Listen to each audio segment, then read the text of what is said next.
بسم اللہ الرحمن الرحیم۔ خواب میں کفن دیکھنا، خواب میں کفن سلائی کرنا، خواب میں کفن چرانا، خواب میں کفن کو پھاڑنا یا پھٹا ہوا کفن دیکھنا اور اسی کے متعلق جتنی بھی تعبیریں ہیں، تمام تعبیریں آج اس ویڈیو میں بیان ہوں گی۔ ویڈیو کو آپ نے مکمل دیکھنا ہے، ہمارے چینل کو سبسکرائب کرنا ہے۔ حضرت علامہ ابن سیرین رحمۃ اللہ علیہ فرماتے ہیں، اگر کسی انسان نے دیکھا کہ کسی مردے یا زندہ کے لیے کفن بنایا ہے، اگر وہ انسان اس کا جاننے والا ہے، معلوم شخص ہے، تو اس سے رنج، تکلیف اور مصیبت پہنچنے کی تعبیر ہے۔ اگر خواب کے اندر انسان نے کسی معلوم مردے کا کفن بنایا تو اس بات کی تعبیر ہے کہ اس مردے کے جو دنیا میں یعنی طریقہ کار تھے، اس کی عادات تھیں، ان عادات کو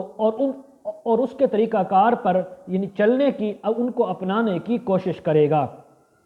حضرت ابراہیم کرمانی رحمۃ اللہ علیہ فرماتے ہیں، اگر کوئی انسان خواب میں دیکھے کہ مردے کا کفن پھاڑا ہے تو فرمایا اس بات کی تعبیر ہے کہ اگر یہ صاحب خواب نیکوکار ہے، پارسا ہے اور علم کا طالب علم ہے، علم حاصل کرنے والا ہے اور باریک باتیں کہتا ہے، تو اس بات کی تعبیر ہے کہ دنیا اس کی طرف رخ کرے گی، اس سے فائدہ اٹھائے گی اور اس سے یعنی علم حاصل کرے گی اور وہ مال حرام جمع کرے گا۔ اس علم کے بدلے، اس پارسائی کے بدلے، اس نیکی کے بدلے یہ انسان لوگوں سے مال حرام جمع کرے گا۔ اگر کوئی خواب کے اندر انسان دیکھے کہ مردوں کے کفن کو چراتا ہے یا چراتی ہے، اتارتا ہے اور جگہ بجگہ لیے پھرتا ہے، تو فرمایا اس بات کی تعبیر ہے کہ مال حرام یہ حاصل تو کرے گا یا کرے گی، لیکن وہ اس کے پاس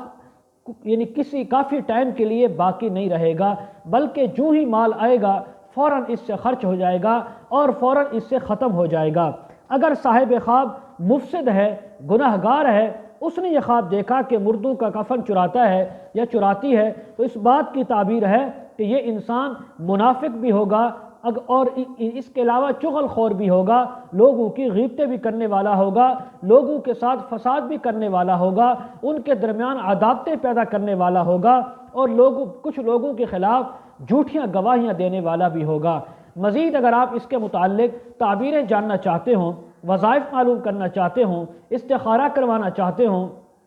بچوں کو آن لائن قرآن مجید پڑھانا چاہتے ہوں، ویڈیو کے کمنٹ سیکشن میں یا ڈسکرپشن میں ہمارا واٹس ایپ نمبر دیا جاتا ہے، آپ حضرات کانٹیکٹ کر سکتے ہیں۔ وآخر دعوانا ان الحمد للہ رب العالمین۔